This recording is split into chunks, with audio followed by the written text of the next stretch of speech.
Dear members of the Ecumenical Fellowship of Churches, it gives me a great joy to introduce and commend to your use the translations of the document Serving a Wounded World in Interreligious Solidarity, a Christian call to reflection and action during COVID-19 and beyond. As you may be aware, this joint document was produced by the World Council of Churches and the Pontifical Council for Interreligious Dialogue to offer a Christian basis for interreligious solidarity. In a global context that calls for increased ecumenical and interreligious awareness and cooperation, the focus of the document is on how Christians can engage in the dialogue of the hands and serve a wounded world in collaboration with people of other faith traditions. These translations are yet another fruit of our continued collaboration with the Pontifical Council of Interreligious Dialogue and are intended to facilitate a wider dissemination and reception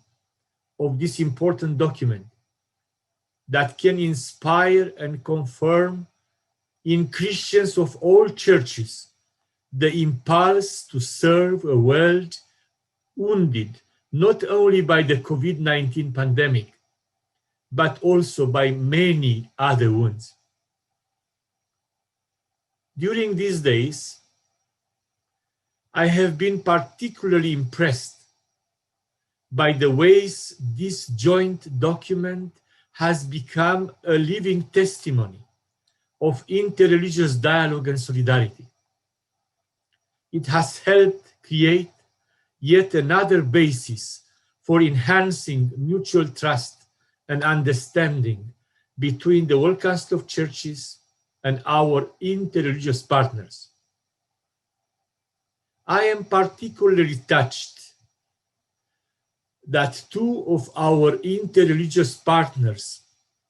have offered reflections on the document from the Buddhist and Muslim perspectives. The way in which they have affirmed the role of interreligious solidarity in building a just and humane society and have understood interreligious solidarity as something that has the potential to inspire within us more of contemplation, compassion, and conviction is deeply enriching and much appreciated. In a global context where there is need for discovering new forms of solidarity, this document has not just inspired reflection, but also collaborative action. A concrete experience from the Philippines comes for the Silsilah interfaith movement, where Christians and Muslims have been inspired to develop a training program on trauma healing called the Wounded Healer Spiritual Accompaniment Program. It is experiences like this that have encouraged the World Council of Churches and the Pontifical Council for Interreligious Dialogue to make these translations available so that more grassroots communities may be encouraged to work together to heal a wounded world and to provide hope by compassionate and concrete acts of love carried out in solidarity.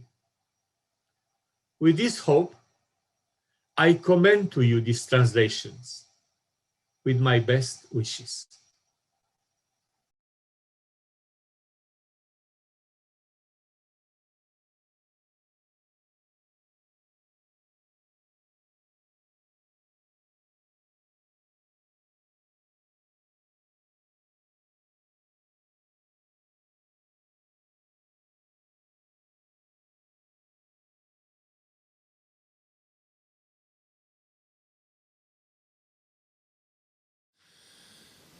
Dear friends,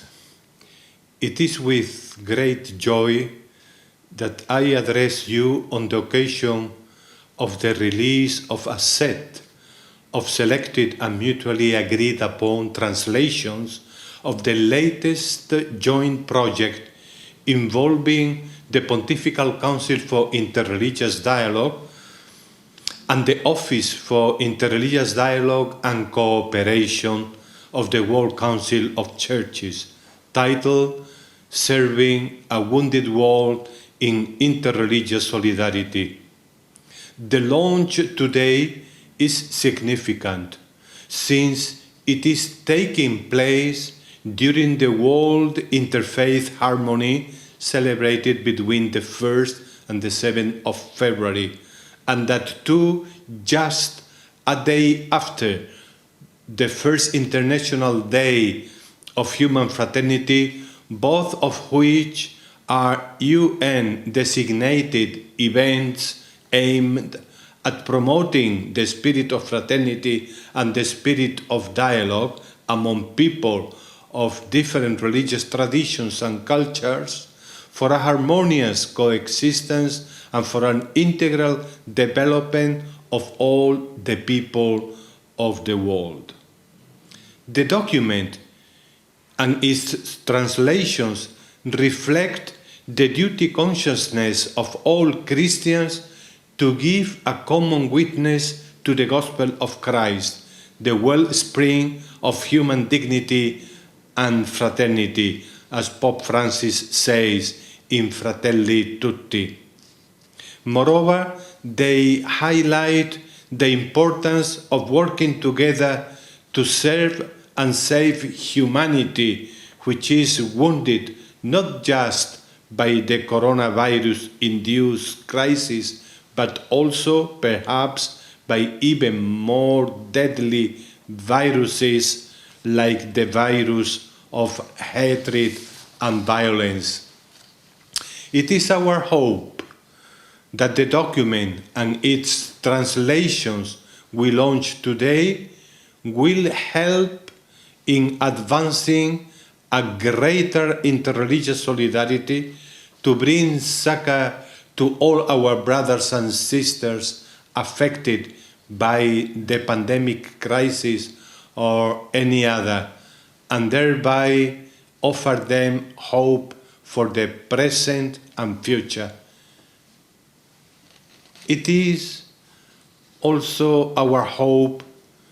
that, true to the intent and content of the document, our concerted and dedicated efforts shall continue to contribute in their own ways to promoting the spirit of human fraternity and enhancing freedom and equality everywhere, as was envisioned by the document of human fraternity co-signed by Pope Francis and the Grand Imam of Al-Azhar, whose second anniversary incidentally was yesterday. May our joint works always and everywhere help in creating a culture of fraternity and a culture of care for one another and for creation.